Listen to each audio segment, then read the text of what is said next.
বিসমিল্লাহির রহমানির রহিম। দূরের এবং কাছের সকল দর্শককে অনেক অনেক শুভেচ্ছা জানাচ্ছি রেনিস কিচেন থেকে। আমার আজকের রেসিপি একটা ঝোল তরকারি।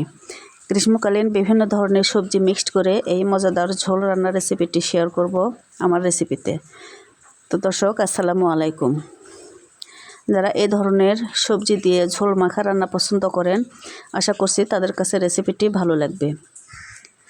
ভিডিওটি ভালো লাগলে লাইক দিতে কিন্তু ভুলবেন না।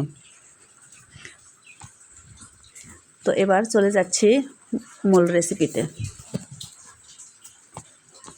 আমি রান্নার জন্য একটা প্যান নিলাম আর তেল গরম হতে দিলাম। পরিমাণ মতো তেল নিয়ে নিলাম আর এখানে পেঁয়াজ কাটা আর সামান্য কয়েকটা কাঁচামরিচ আমি ভেজে নেব একটু। সবজির মধ্যে আমি এখানে নিয়েছি পটল, বেগুন নিয়েছি, এখানে ধুন্দুল নিয়েছি 3টা, খুরের ডাঁটা নিয়েছি 2টা বড় বড়, আর কচুমুখী নিয়েছি আর আলু নিয়েছি 2-3টা।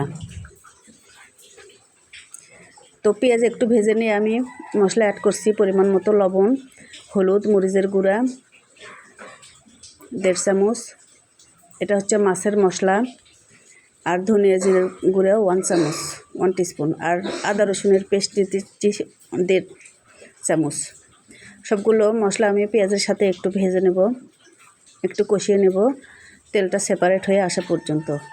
তো এই পর্যায়ে আমি পানি দিয়ে একটু সামান্য পেঁয়াজটা একটু সিদ্ধ করে নেব, কষিয়ে নেব আর কি। আর এই পর্যায়ে সবজিগুলো অ্যাড করে দেব।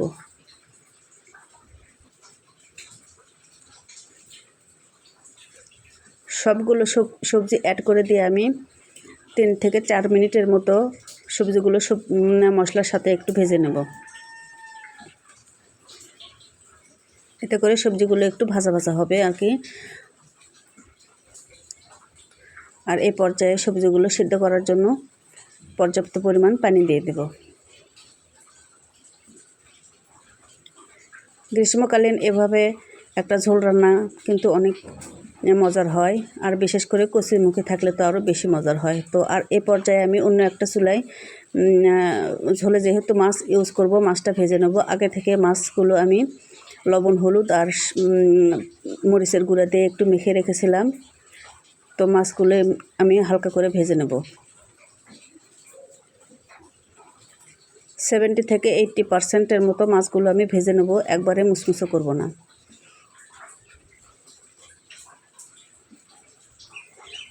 ভাজা মাছের ফ্লেভারে এরকম একটা ঝোল তরকারি আসলে অসাধারণ হয়, খেতে ভীষণ মজা হয়। আর যেহেতু এখানে কচুমুখী ইউজ করা হয়েছে, সেজন্য আরও বেশি মজার হয়েছে। তো মাছগুলো আমার এরকম ভাজা হয়ে গেছে, আর এদিকে সবজিগুলো সিদ্ধ হয়ে গেছে শেষের মধ্যে। তো আমি একটু চেক করে নিচ্ছি কচুমুখিগুলো ভালোভাবে সিদ্ধ হয়ে গেছে, তার মানে সবগুলো সবজি সিদ্ধ হয়ে গেছে। এবার মাছগুলো আমি সবজির মধ্যে অ্যাড করে দেব, আর পরিমাণ মতো পানি দিব। আর এই পানিতেই আমি রান্নাটা শেষ করব পছন্দ মতো হয়ে আসা পর্যন্ত। তো ঢেকে রান্না করছি মিনিট 10। আর এই পর্যায়ে রান্নার 5 মিনিট আগে আমি কিছু ধনেপাতা অ্যাড করলাম। ধনেপাতার ফ্লেভারে রান্নাটা আরও অনেক মজার হয় আর কি। তো আমার রান্না একেবারে কমপ্লিট। এবার পরিবেশনের পালা। আমি লবণ চেক করে নিয়েছি, পারফেক্ট ছিল এবং ঝোলটাও খেতে অনেক মজার হয়েছিল। তো ভিউয়ার্স, সবাই ভালো থাকুন। আমার ভিডিওটা যদি ভালো লাগে ফ্রেন্ডস অ্যান্ড ফ্যামিলির সাথে শেয়ার করুন। আমার ফেসবুক পেজটি ফলো করুন প্লিজ। আর যারা ইউটিউব থেকে দেখছেন, চ্যানেলটি সাবস্ক্রাইব করতে ভুলবেন না। সবাই ভালো থাকুন। আল্লাহ হাফেজ।